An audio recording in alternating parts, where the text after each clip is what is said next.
My name is Tani Vasilevsky, and I'm going to be your host for the next hour. In a few minutes, we'll start our talk with Andrea about building stronger communities throughout storytelling. In the meantime, make sure to grab a drink if you need. Pretty interesting to hear. What was your favorite session so far? It's been like a long 20 hours for everyone here. So please share with us in the chat. What was your favorite session so far? And what are you looking to get out of the session today with Andrea? And Andrea is in the house. Hi. Andrea does Anjos. She's a community strategist and facilitator with a decade of experience leading value-driven initiatives across Latin America, Europe, and the UK. Andrea helps organizations to design and deliver projects that center their communities. Her work helps people find their voice, grow in confidence, and take action, creating spaces where everyone feels seen, heard, and valued. She's also co-founded organizations, led community campaigns, designed strategies for social enterprises, and facilitated conversations that move the people from insights to action. She's also the host of Un Lugar in Between, a podcast, an emerging community for everyone who's ever felt in between cultures, places, or identities. Throughout conversation with immigrants, refugees, and people on the move, she explores how change shapes who we are and how we build belonging along the way. Welcome. Hi, everyone. Thank you so much for the introduction, and I am very, very excited to be here. And yeah, I would like to see in the chat like where is people based, like where they are joining us, because I know this is a very big event and from like different parts of the world. So yeah, I would like to know. And I will start while people are commenting in the chat. So I would like to start with this reflection. So I would like to invite you to think of a moment when you heard a story that inspired you to take action. You can have a few seconds to think about it, and if you want to share in the chat, you can do it. Maybe it was something small, like changing a habit or joining a community or reaching out to someone, or maybe it shifted how you see the world, like maybe someone's story radically changed the way that you see certain things. So just have a few seconds to think about it. If you have that moment already in your mind, hold that moment, because I think that's the power of storytelling. Storytelling is not just to inform us and to tell what people think only. It's also a tool to move us, to connect us, and to inspire us to take an action. And that's what will be exploring today: how storytelling can build stronger communities, and how can we take the full potential of this tool to build stronger communities. So over the past 10 years, I've worked with different communities, and in that time, I've seen one thing again and again. Change happens when people feel seen, when people feel heard and valued. And all of this is part, from my perspective, of this belonging sense, of this concept of belonging, and all of that, for me, it can happen if people feel safe to share their own stories. So why storytelling matters, feel, and I summarize in three key points, and I just check the chat at the same time just to see. And so there are three key points. First, stories has this power of connecting us, because they help us to recognize ourselves in others. Sometimes maybe in the story that you thought about it, sometimes we hear someone and we name the emotions or the things that we are thinking through the story of someone else, and this has this power of connecting us between each other. And also that could build trust and this sense of belonging.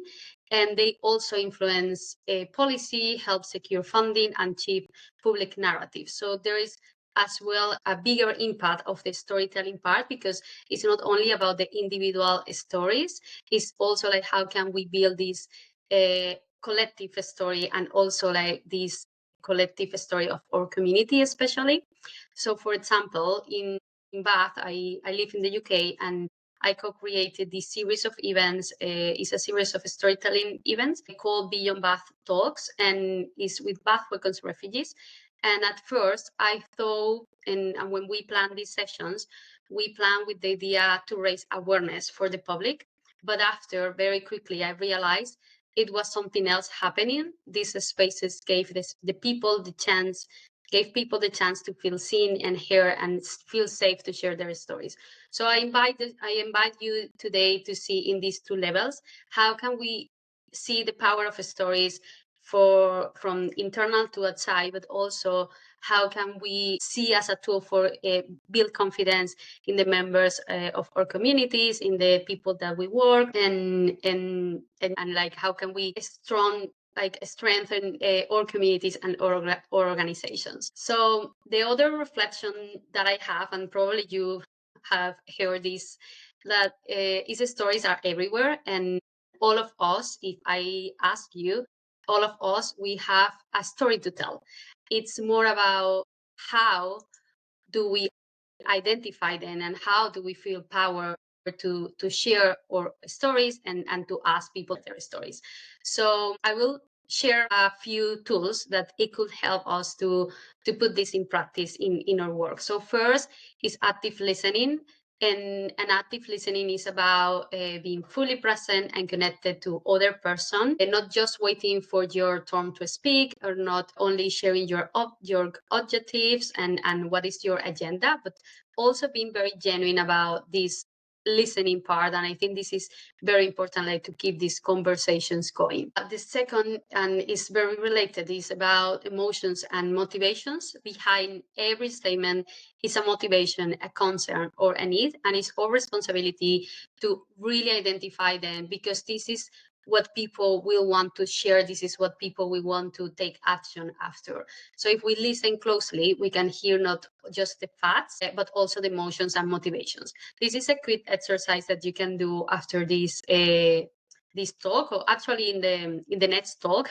You can hear you can listen to and make the exercise, do the exercise to listen only to facts or listen only to emotions in one conversation and in the other. And after compare and understand like how do you feel, how do you feel, and if you feel like it's easier or for you one or other, because that's also make you feel and understand what is your listening skills and what you feel more comfortable, and to develop in the other sense as well. So yeah, the next tool or advice is ask the right questions. We can uncover stories by asking simple but powerful questions. Sometimes in the simple things, there are like very powerful impact. And questions like, why does this matter to them? How are then really like ask like very genuine, why did they choose to join the community, how they've changed or grown. Ask about the people they've already connected with, because with all of this information you will have stories to share as well about your community, because you start to build the story of your community based on the members and the people that join it. And this goes beyond the surface and invite people to share more about themselves. And the next one is about be open and vulnerable, because here is something very important. We can't expect that people share their stories if we are not being honest and vulnerable in these spaces, because people won't feel comfortable. So I invite you to show like an vulnerability and be open about your own stories as well, and because you will see how people start to share more as well. And when I launched my podcast, Un Lugar in Between, I wanted to explore how migration shapes identity and belonging. But what I discovered is that sharing our stories is about vulnerability as well. And I noticed when I share a bit pieces of mine before or during the interview, people often feel more open to share, and that's when true connections can happen. And the last one is about document the stories. Once we begin listening and collecting stories, it's important to register them somewhere, because you can do this follow up and you can start to aligning the dots between different members, and you can start to see how this person grow and all of these. So yeah, like my invitation as well, because we are very excited always in the conversations, especially if it's a community member that we are very aligned or very connected. But my invitation is, after each conversation, please register somewhere, especially the storytelling part, because that could help you, and that will bring you more insights for the future. And I know is in big communities, it's very difficult to talk with all of them and to build these or collect these stories for all of them. But I invite you to take this like as a constant practice. How can you put into your operational work, and how you can get more these stories, more these conversations, more the listening, because this is how you build relationships as well. And this is also how you can get a sense more clear about your community in a bigger sense, and not only in the ones that always participate and always engage, but more like in the wider point of view. So the next part is about say how can we build safe and ethical storytelling, because collecting stories also requires care, because there are people stories, they are not your own story. And safe storytelling is first about creating agency. People decide what, how, and to whom they share. And you don't decide that. This is the decision of the people that the stories. And respect when stories should remain private. Like I recommend in these points constantly checking, having like reconfirm consent several times. Like for example, for the podcast or these spaces in Beyond Bath, what I usually do is checking in at the beginning or before the interview, during the interview, and after. For example, the recordings, I ask like that they have another chance if they after, because sometimes we share something and we after overthink, like like you go to your house and you say like, why I share this, I don't feel comfortable, that I get out. And I also like reconfirm that consent, and I say like, okay, we have like this period of time if you don't want to share this specifically. So yeah, I think that's very important, and that it could build trust. And the other important part is how, because we have this listening part and we build the stories or we identify the stories, but how can we pass all of this to action? Because all of us in our communities, we want like people take action about the things that matter to them, but the things like they are like the main reason that they are part of the community. So my recommendation here is first align what is your ask with what really matters to people. So always try to get like this alignment, and also this means reflecting about their own stories in your community, reflecting their own stories in your community story, how you can get back this agency to them as well. And yeah, and building all this safety and ethical principles that we mentioned already. And when people hear their experiences echo back, they feel inspired to take action, and that inspire others to do as well. So that's the idea with this storytelling part.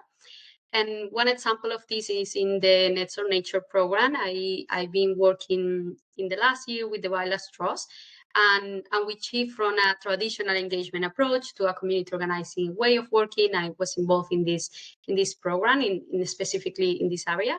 And by applying active listening, storytelling, and principles from community organizing, we see how the organization changed the mindset and the chief in the way that work with communities. And we also supported 46 local organizations and reached 1,600 local communities across the UK to take meaningful action on nature. And it was a very strong part, all the storytelling part, because all the team collect these stories in the local trust and in the national team, and these stories inspire action one on another in different areas, because you see like something is happening, you see like it's possible, and people get inspired because of that, because we are all humans. And for that, I ask you to think in this question very at the beginning. Yeah, my next question to you is also think of a time when you feel truly heard and safe to share your story or your opinion, and especially your story. How did that feel to you? You can share in the chat if you want. Yeah, if you have time to reflect about it, but if not, we can just keep in the chat as well. So So most people, when I ask this question, they say value, respected, encouraged, inspired, accepted. And I'm really keen to see how do you feel about these things and about like sharing your story in that way. And my invitation and my final is how can we build communities where everyone feels this in these feelings like heard, accepted, encouraged, inspired, and how can we build this and nurture this in our communities, and especially where people feel safe to share their stories. Thank you. I think there is time for questions. I will wait for Tali. I think there is already a few questions in the chat. Sorry, I was on mute. Thank you very much, Andrea. It was a great session and a very important topic that is sometimes is being neglected. We do have a few questions from Serena. Our first one, how would you go about helping someone share their story if they lack confidence that they have something worth saying? Yeah, I think this is a great question because first, I think like the first step is asking questions, and you can have a sense how like about what people like the person feels more comfortable or not to share. So I will say that like prepare like a few good questions and just go through an honest conversation and not like push to share, but starting in a one-to-one, for example, and you can ask these questions. And after, you can ask the person how the person feels and how the person feels about sharing about all of these, and you can be impressed because that happened in these storytelling events that happened with some people because it was the first time sharing their stories to like broader, and they mentioned that like they were very like that build confidence at the end because they did it. And I think it's just a part of coaching in that sense, a bit of coaching. But I will start with a one-to-one and prepare some questions and always asking the person like what she feels comfortable, because we can notice that but also reconfirm that. That's really, really good advice. Thank you. And our next question, also from Serena. Thank you, Serena. Do you have any advice on sharing stories if someone needs to protect their identity? Interesting. Actually, with these events, for example, sometimes the organization already collects some stories of people that they work with, and what they do, for example, is change the names, and they write at the end of the story that they change the names. That could be something if it's written, or using, for example, initials. I am actually questioning that with my podcast right now because there are like a couple of stories that people in their own countries they're being persecuted, so they can't share like that openly. So I was reflecting about this specifically. Serena is still like in the process of reflecting about that in terms of when it's speaking, like because this format is different. It's speaking and video. So, but yeah, I think writing it could be the safest, and also changing the, or for example, maybe another idea in a speaking way is like asking someone, like to tell what the person is telling. I don't know, like, but it requires other logistic and preparation. I understand, and again, like the person needs to be safe. Is the first and most important. Definitely, definitely. And I have like a last question for you. When was like or community that you feel safe and valued in? Sorry, can you say again? Yes. What was the like the last community that you personally feel like valued and seen and safe in? I think I will say I used to start to work in a project, and I think I will mention this one specifically. It's around migration and refugees as well as here in the UK, and I feel the team very safe. I feel like I can share things, more personal things. So we are building this network across the UK to support and reshape the narrative around migration and refugee sector. But I feel like this needs to start first in your team and in your small part, and I feel already that safe and but yeah, I think it's because, for example, the right questions, and I think the questions are very important and I always check in before with people. I just before jump with all of our ideas, because the people coming from other parts, so we need to understand the context. I mean, in the day when you join a meeting or when you join to something in your community, you need to understand the context of where this person is, and it's not the first thing that the person is doing. So you need to understand like it not come in the same necessarily in the same mood than you. So I think like that check-in and questions at the beginning are very important. Definitely. Amazing. Thank you very much, Andrea. It was a great session. Thank you everyone who was here. Yeah, thank you so much. I really appreciate it.